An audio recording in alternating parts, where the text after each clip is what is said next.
We know the climate is changing and it will continue to change, but how much it changes very much depends on what we do, especially in the next decade. 1 out of every 2 breaths of oxygen is coming from oceanic plankton. The ocean is our very best carbon sink, and we need to figure out a way to stop having the ocean carry such a load for us. We have to think beyond trying to protect and save Mother Nature, but use us as farmers to breathe life back into the ecosystem. Making sure people understand there's a different way is critical.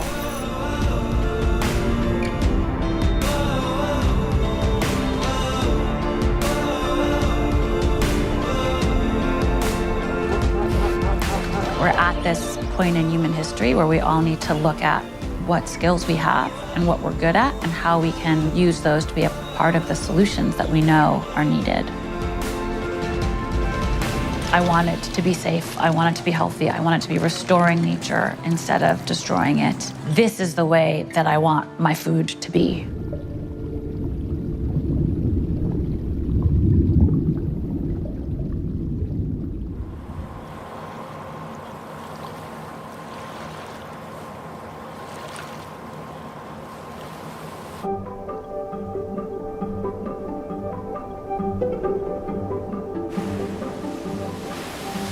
This isn't really about the environment for someone like me.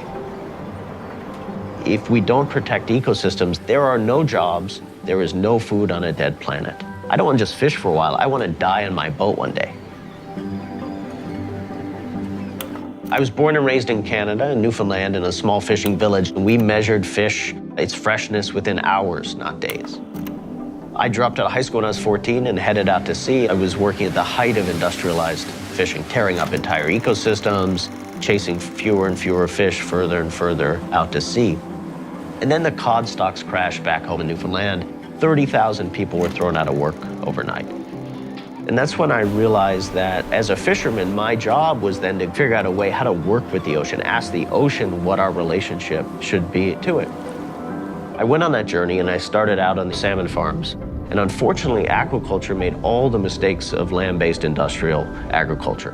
Monoculture, using pesticides, fertilizers, fish escapes, all the things you think of. So I left that and then kept searching and ended up in Long Island Sound as an oysterman and had to shift into this sort of whole new identity as a farmer. And then the storms hit. Hurricane Irene, Hurricane Sandy came in, destroyed my entire farm. So here I was, once again in a situation where the ecosystem was destroying my small business, destroying my livelihood. Sort of a canary in the coal mine for a climate crisis that's come 100 years earlier than expected. For me, I look back, and that moment of crisis and failure was probably the most important moment of my life. Back against the wall, choosing whether I head back to land, or do I go and figure out how to build a climate resilient farm out there? And I think that's kind of where we are as a society, right? Our backs are against the wall. We can either give up, flee, and just let this planet die slowly, or we can innovate. And then it becomes kind of an exciting journey. So I'm an ocean farmer. No, wait. I'm a regenerative ocean farmer. Imagine an underwater garden where we grow a mix of shellfish and seaweeds. And it's a pretty simple system. You have anchors down the bottom going up the surface and then horizontal lines down below. And from there, we grow our kelp vertically downwards next to mussels. We have scallops and lantern nets, and then oysters in cages and clams down below. The fact that our farms are vertical means that we can grow incredible amounts of food in small areas. So per acre, I could grow 10 tons of seaweed and 250,000 pieces of shellfish. If you were to build farms in less than 5% of US waters, you'd sequester as much carbon as output as 20 million cars, create 50 million jobs, and the protein equivalent of 3 trillion hamburgers. Mother Nature abhors monoculture. She does not run single creature systems, right? She has all these different organisms working together in symbiosis. So as an ocean farmer, my job is to replicate that and use my kelp and shellfish to work together and build a system that's vibrant. It's also important to me as a small business person because I've got different species I can harvest year round, which diversifies the risk, and especially the era of climate change. Storm comes through, wipes me out one season, well, I've got another crop that I could be harvesting the following season. And that creates community and economic resilience. So we think of polyculture all from an environmental point of view. No, it's also essential from an economic point of view.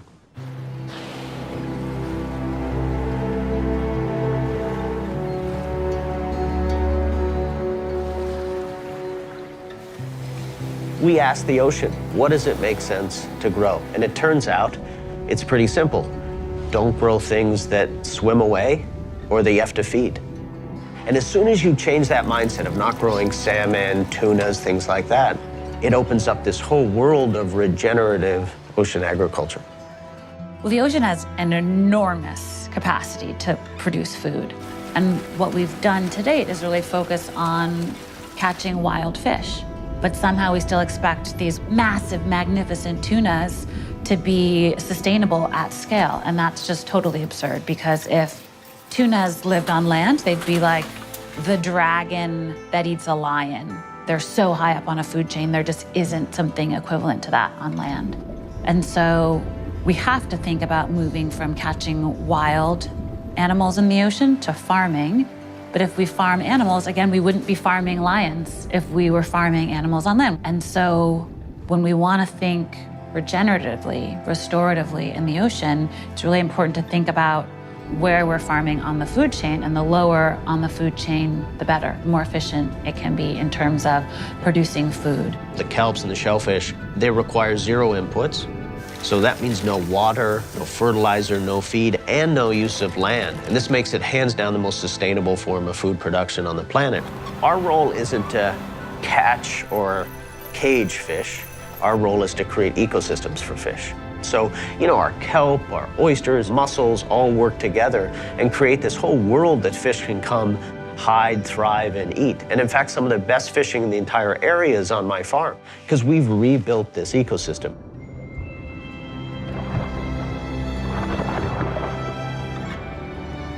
We have to think beyond trying to protect and save Mother Nature, but use us as farmers to breathe life back into the ecosystem.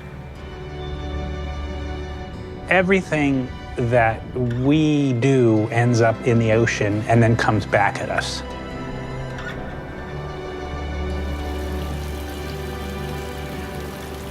We like to think of America as this bountiful land of diverse crops, but when we look at the heartland of the United States, we're really talking about just a handful of what are called row crops: corn, soy, wheat, and some other grains to some extent.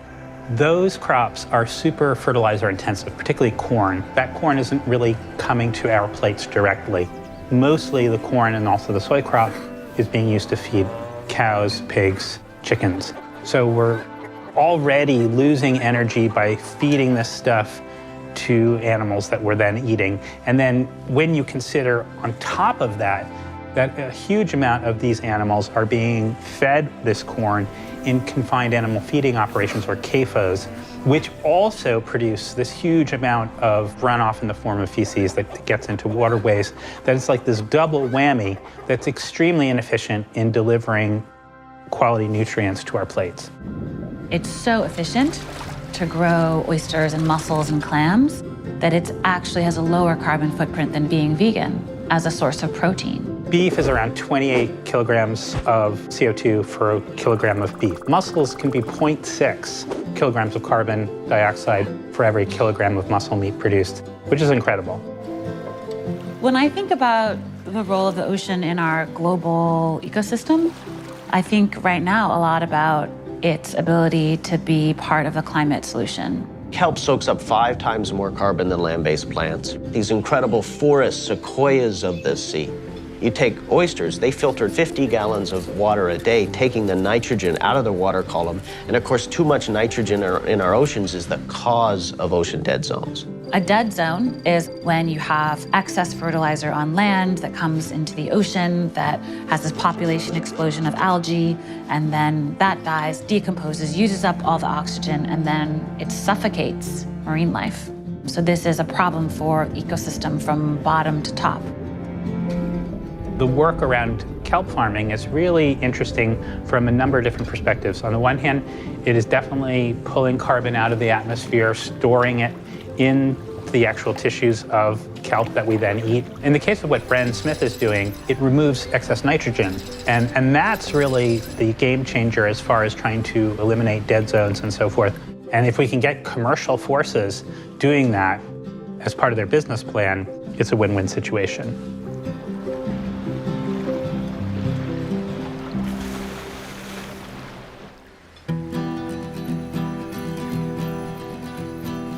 Regenerative ocean farms are important for 3 reasons, I think. One is they're regenerative, soaking up carbon, nitrogen, things like that. Second way is they're replicable. Right? So if you take 20 acres, a boat, and a lease, anybody can start their farm with $20,000. Right?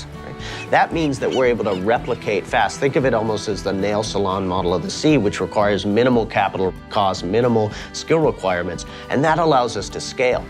About 5 years ago, we created Greenwave, which is a nonprofit to train the new generation of ocean farmers. So it's not just sort of grumpy old fishermen like me, but we're bringing people from all walks of life into this industry. In the climate era, scale is essential. We can't do this small is beautiful anymore, right? We've only got a couple dozen years and we have to move on this fast. We can have farms dotting our coastlines, and I think of them as Greenwave reefs. You have 50 small-scale farms, a processing hub, a hatchery, rings of institutional buyers and entrepreneurs, and then you recreate those reefs up and down the coast. I talk to farmers and they all say there's a nutrient crisis on land, right? Whether it's the micro and macronutrients, they've all been leached from the soil by corporate ag. Well, it turns out they're in the ocean. Whether it's carbon, whether it's nitrogen, whether it's all these micronutrients, I have those. So this is an incredible opportunity to build a bridge between land and sea. Right, and close that nutrient loops. I can use my shellfish and seaweeds to collect those nutrients, and then we can bring them to land, and the farmers can use them as fertilizer, which, by the way, has been done for hundreds of years. This is about a revival of traditions in an appropriate way for this climate era. But there is other possibilities, too. So if you feed cattle a 2% diet of a type of seaweed, you get a 58% reduction in methane output.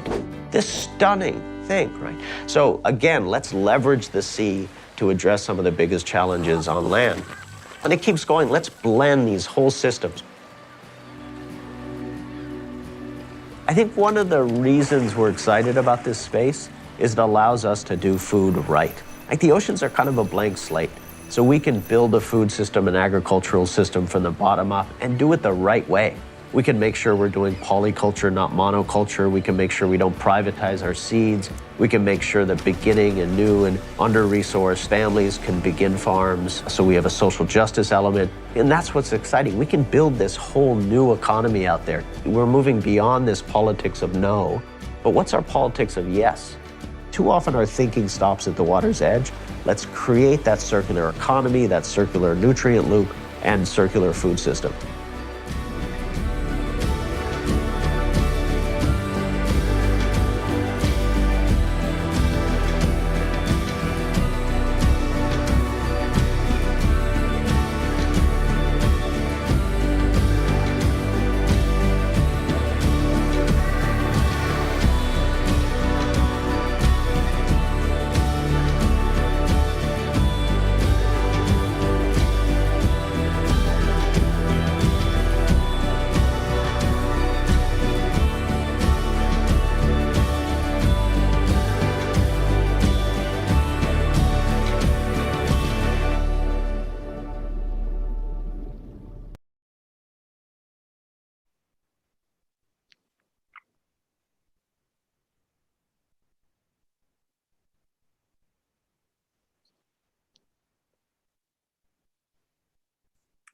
Okay, are we live, folks? I think so. All right. Well, thanks for your patience. Welcome, everybody. Technical difficulties, but I think that we are used to that by now. Anyway, I am Birgit Cameron. I am co-founder of Patagonia Provisions. Welcome to Setting a Bigger Table. This is our virtual event series that brings together voices and perspectives from the organic and regenerative food movement. So today you just saw the debut of our latest film, The Ocean Solution, directed by Darcy, Hennessey, Turenne, and featuring the pioneering work of Bren Smith, a regenerative ocean farmer and the founder of Greenwave. We are now open for discussion. I hope that you will put some questions into the chat. What we'd like to do is now begin with a discussion featuring Bren and New York Times bestselling author Paul Greenberg. So let's begin and go from here. So there are a lot of powerful scenes and messages in this film. Please put the questions in the chat box. But Paul, let's start with you. You've written a lot about oceans and the climate crisis, especially about our relationship as humans with our planet, our ocean, and our environment, and the way we grow and produce our food. Your book, For Fish, chronicles this human-ocean relationship. Can you set the stage for us? And how have our oceans evolved? Where did we go wrong? And where can we go from here?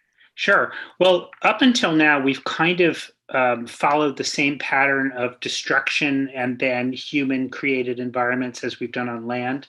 In the last 60, 70 years since World War II, we've quintupled the amount of wild fish we take from the sea. We now take the equivalent of the human weight of China out of the sea each and every year.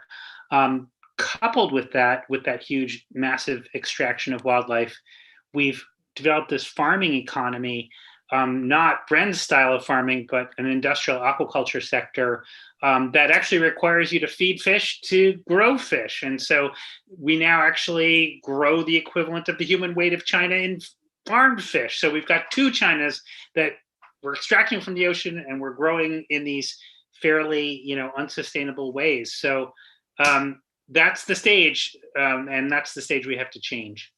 Yeah, we've really made some of the same mistakes in our oceans as we have on land.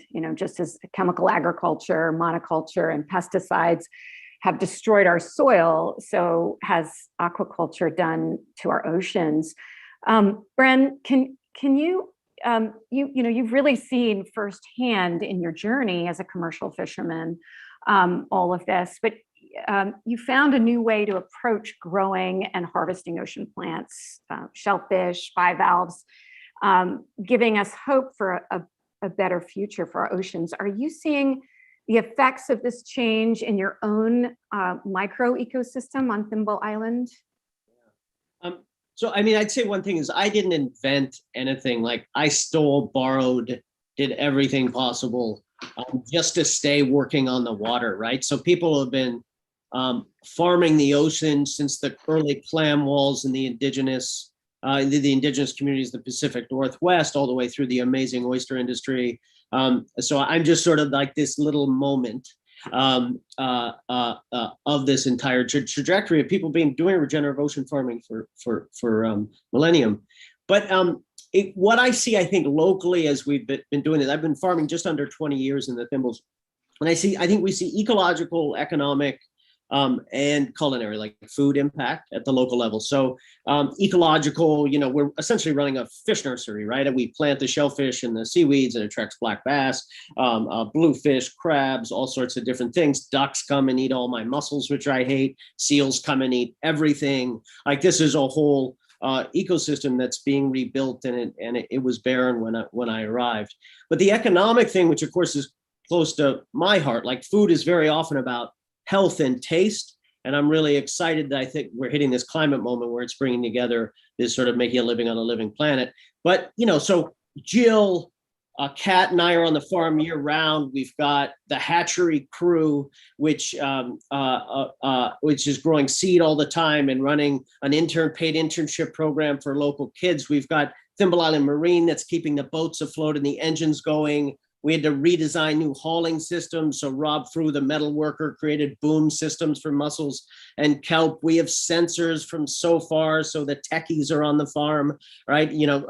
Giving us information that we need. And then someone like Cliff Gowdy, this brilliant engineer, increasing our yields by 5 times per acre. So I'm just saying all this in like the tentacles of impact, I think. I'm just this one piece of it, but I think it really bleeds out just to ensure that we can keep our culture alive. Like we love working the ocean, thinking about the ocean every day. And I think this is at least one way to just keep those jobs, I always say, that we can sing songs about.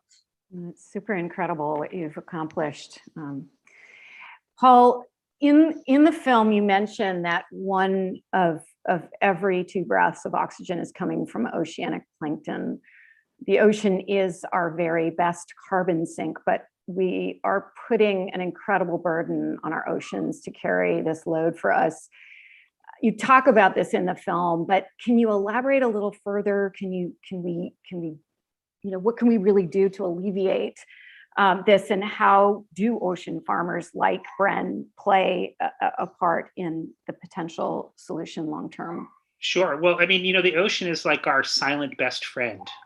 And we've already been putting so many tons of carbon or CO2 into the atmosphere that we didn't see that the ocean was actually taking off of our chest and sequestering it deep into the ocean. We've now reached a limit where we're literally, I don't want to go into the complications of the chemistry of it all, but it's basically we've overfilled the tank, and the result of all that excess CO2 in the atmosphere, it's causing ocean acidification. And if that continues, what we're going to do is make life for all the creatures that we depend upon that much more difficult. When oceans acidify, calciferous organisms like shellfish and even plankton start to literally dissolve. So it's a really, really, really bad moment that we're facing. So I think, vis-a-vis the film and vis-a-vis Bren's work, what we really need to start to do is to figure out not just how to emit less carbon as a society, but we need to figure out which crops we can grow that actually sequester carbon, that actually bring these things out of the atmosphere and be able to, turn the tide, so to speak, so that we're not endlessly just pumping more and more CO2 into the oceans. So, I mean, I think, as Bren said, it's a start. It's really just a thimble full of water that we're doing over there in the Thimble Islands, but there's so much more to do. There's so much more to scale up. And I guess that's, that's the number one thing, is that we have to really radically rethink the way that we're treating the ocean, the way that we're getting our food, and the way that we're, treating our favorite, best carbon sink in the world. Yeah, and I think that comment about silence, that's really huge. We really do need to bring a voice to this. Bren, when you're at a point, we're basically at a point, as you say in the film, as a society with our backs against the wall, facing this environmental crisis. But there are innovative and achievable solutions available to us. You're clearly an example of that. Tell us about what this new generation of regenerative ocean farmers can do to continue this work. How do they start their own farms? How do they take part of this new wave? Yeah, so we founded Green Wave, which is a nonprofit, to kind of create a knowledge hub, right? The trouble with growing food underwater is you can't see what you grow. You've got no control over your soil. Like, your soil turns out over 1,000 times a day. It's the most volatile place to grow anything in the world. And so we need like a hive mind of farmers all over the country, all over the world, collaborating and talking to each other. And that's going to be really important in the volatility of the new climate era, right? We just need lessons all the time. It's happening. I need to know what folks down south are doing. We've got a new program in Puerto Rico, because I bet I'm going to be growing those warm water crops in the future, right? So we created Green Wave as just this sort of collaborative network. Our goal is 10,000 farmers, hatchery techs, workers in the next 10 years. And if we can get to that point, then Green Wave, the nonprofit, can be obsolete. I believe in planned obsolescence fully. And what we do is we've got a farmer training and support program and then an innovation program. The farmer training and support, we've got one piece of it that's really high touch with a social justice focus, focusing on indigenous communities and fishermen directly affected by climate change. We're helping folks permit their find markets for their crops. People get free gear donated from Patagonia, actually things like that. And then the low touch is the scaling thing. We've got a waiting list of 8,000 people in the US for farming, for programming, for GreenWave. And that's just like, you know, a disaster, right? Like, what do we do with all that? So brought together an incredible team to do an online platform that we're rolling out now, which has a farm design tool where you can put your bottom type, your lease size, and it'll give you two kinds of farm designs, a budget and a gear list and permitting language. And we've actually, just for this, created a tool that folks can play with.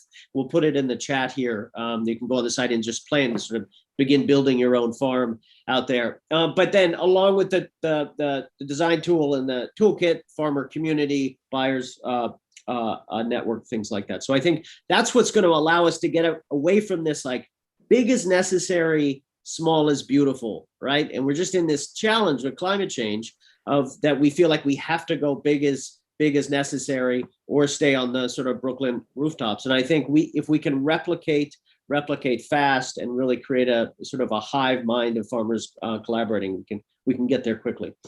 Yeah, it really feels like, you know, it's a collective action moment from all the vantage points. There's not one solution. It is that collective action. And I think you're pointing that out. You know, I love that there's 8,000 people waiting. You know, that's really tremendous and shows how you know, people are ready for this conversation. Paul, your recently published book, The Climate Diet, offers up solutions to the climate crisis, small changes we can make in our everyday lives that can affect positive change. While some may be inspired to start their own regenerative ocean farm, what can others do starting today in their daily lives? I think that's really key. Well, there's 50 things according to my book, which I won't get through all of them. But I mean, since we're talking about food, I think, you know, first and foremost, and probably a lot of viewers know this, switching to a largely plant-centered diet is a good idea. But that, you know, as Ayanna Johnson points out in the film, you know, that doesn't mean like just plants, that there are things like mussels, clams, and oysters that are actually more carbon efficient than a lot of plants out there. So looking at those sort of things. But then there's this overall big thing which goes beyond what we eat, going back to what we waste. Americans throw out about a forkful of food for every fork we put in our mouths. So we need to really address that, not just because it's energy and carbon intensive to grow that food, but also when we waste food, when food ends up in a landfill, it results in much more potent greenhouse gases like methane, for example.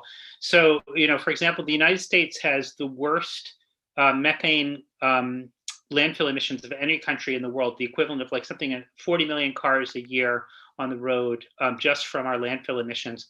So cutting back on our food waste, reprocessing food in the kitchen, figuring out how not to throw out things. And then the end of it all is actually to compost. It's you know, we think of compost as just this sort of thing that just makes us feel good, but it actually has a double down solution in that it makes for healthier soils, but it also serves to curb methane emissions. So compost. That's my message. That's my word for the day. Well, I love this. If you haven't seen this, it's such a great, it's small, but it's so fully loaded of great, amazing steps forward. So I think it's incredible. All right. Well, I think it's time to take some questions from our audience.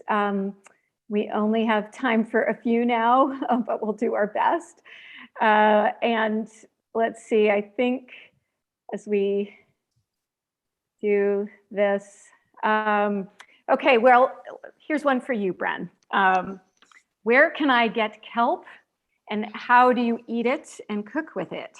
That's the big question of the day. Yeah, it's a great question. It's amazing.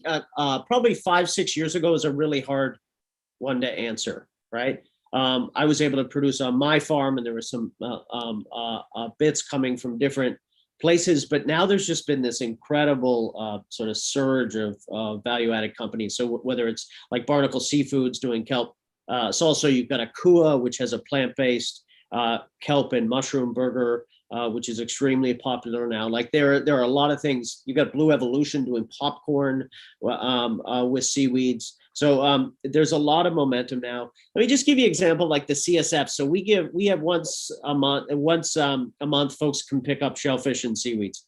On the seaweed end, what they get is from our local restaurants, kelp bagels and schmear from Olmo.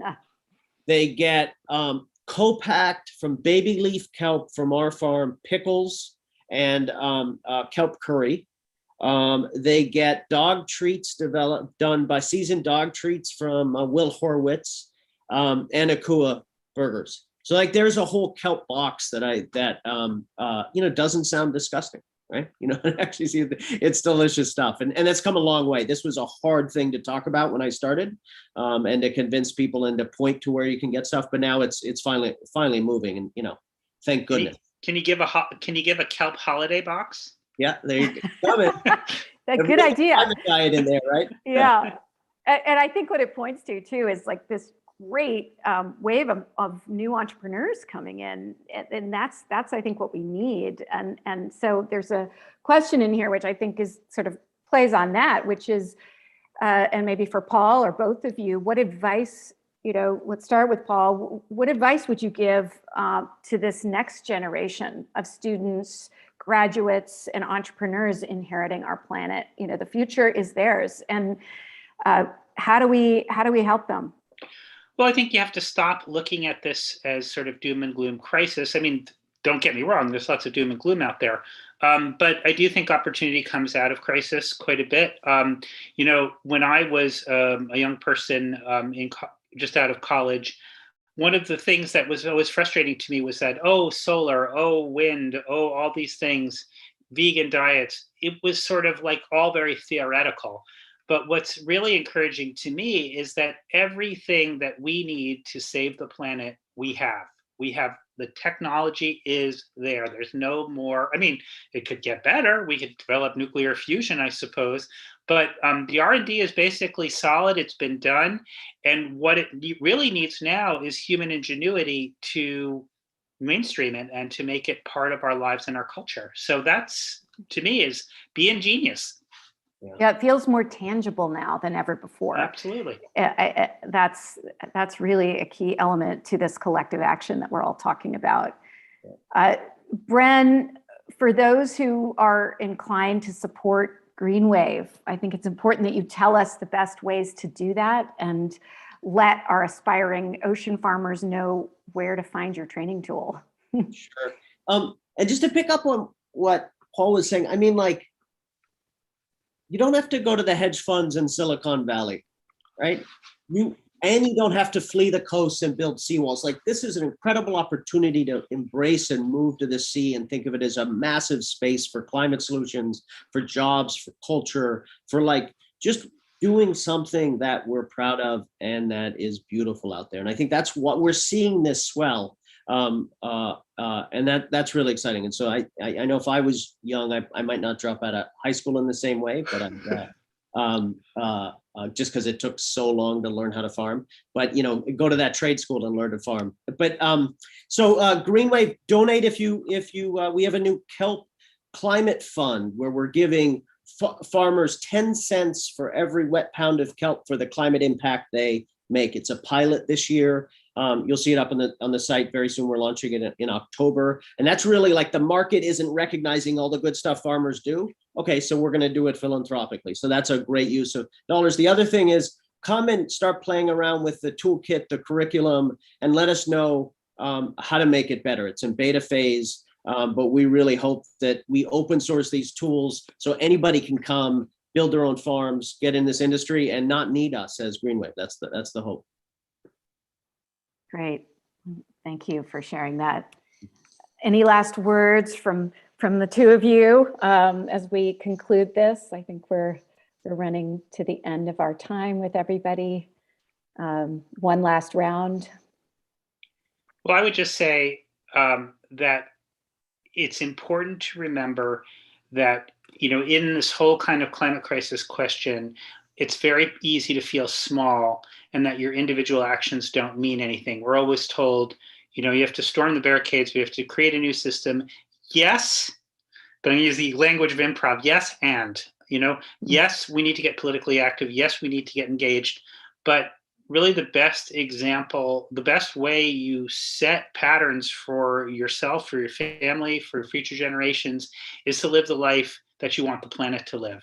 So maybe I'm going out on a limb here, but I do think individual action matters, both personally, culturally, and politically.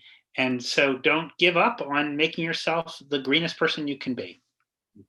I love that. Yeah. Bren? I'll just close it. This is why I love Paul, because I then understand what I do during the day. Oh, that's where I fit, right? And Paul, really want to thank you for that. Like for my whole last 20 years, like that's really, you've helped position me in my own story. But and just a real thank you to like Darcy, who did the film, who like makes great job. better than they are, right? I don't know how she does it, but like there is magic in there. She's amazing. Beer at Patagonia, thank you so much. You've been on, on this journey for so long, and it's just really meant a lot. So appreciate everything that you all have done. I think it's just so great to come together with all of these scientists and fishers and authors and people doing the work. It's really an incredible moment in time right now. And I say, jump in, do what you can. I think this is all the time we have for today. I so appreciate everybody who has joined us today and stuck with our Q&A and listened. Appreciate your time. You can find links to Bren's and Paul's books in the event description somewhere coming up on your screen, and links to the work of Dr. Ayanna Johnson, who also appears in the film as well. And thank you so much again for joining us. Take care, good night, and dream big.